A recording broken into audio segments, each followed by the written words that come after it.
Bonjour à tous, on se retrouve sur cette vidéo pour la guidance les énergies pour le mois de septembre pour les Capricornes ou ascendants Capricorne. C'est un tirage, c'est général, certaines choses ne correspondront pas à votre vie. Visualisez en complément la vidéo de votre signe ascendant. Les Capricornes pour le mois de septembre, on va commencer avec un message de guérison de l'Égypte ancienne. J'ai sorti pour vous Bouti le poisson. Je suis ton âme de demain, celle ou celui que tu seras. Et je chemine à tes côtés pour préparer ta vie future. Alors ensuite, on va retrouver l'oracle des anges de l'amour. Ici, on est sur un tirage sentimental, affectif, amical, relationnel. La carte qui est sortie pour vous, c'est la carte de la relation karmique. Vous vous connaissiez déjà. Alors ici, on vous dit qu'il y a une relation autour de vous. Donc bien sûr, ça peut être une relation amoureuse, ça peut être relationnelle, familiale, amicale. Il y a une personne autour de vous, vous avez une relation karmique. Vous partagez un travail inachevé. Alors que ce soit une âme sœur ou une autre relation karmique. Ça provient d'une autre vie. Cela peut comporter un projet commun, une occasion de pardonner ou encore une leçon personnelle à intégrer comme la patience par exemple.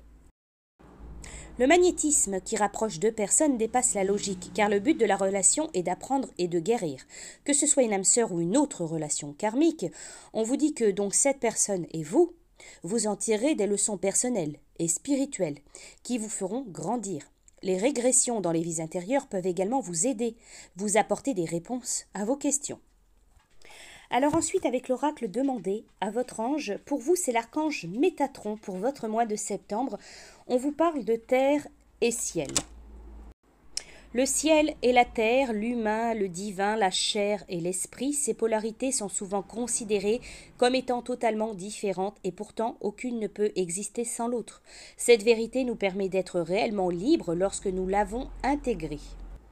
Lorsque nous nous connectons à l'idée que nous sommes inextricablement liés à chaque chose qui existe, nous devenons plus grands, nous devenons éternels, nous ne faisons qu'un avec tous ceux qui étaient là avant nous et avec ceux qui viendront après. Toute chose est le reflet de nous-mêmes et un reflet de Dieu, tout en même temps.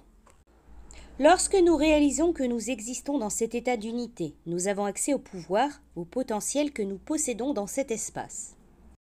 Tout ce que nous faisons, pensons, croyons, affecte tout le reste. Néanmoins, nous traversons la vie aveuglement en pensant que nous avons notre libre arbitre, mais en basant nos choix sur nos propres peurs et limites, en fonction de notre famille, notre environnement social ou de ce que nous croyons être ou non la bonne chose à faire. Lorsque nous agissons ou attirons des situations depuis cet espace, les conséquences sont généralement évidentes et prévisibles et ne sont en aucun cas le résultat de notre libre arbitre, mais plutôt le fruit d'une situation programmée. Nous pouvons véritablement user de notre libre arbitre lorsque nous pensons et agissons depuis un espace libre et en unité avec le divin, espace où le pouvoir et le potentiel de toute chose est disponible. Lorsque nous intégrons l'idée que le ciel et la terre, la chair et l'esprit, l'humain et le divin, bien qu'étant des polarités, ne font qu'un et que nous avons la possibilité de connaître l'unité et d'avoir un impact sur tout, nous devenons conscients et éveillés. Voilà pour vous, les Capricornes, pour cette petite guidance pour le mois de septembre. Je vous souhaite un très bon mois et je vous dis à bientôt.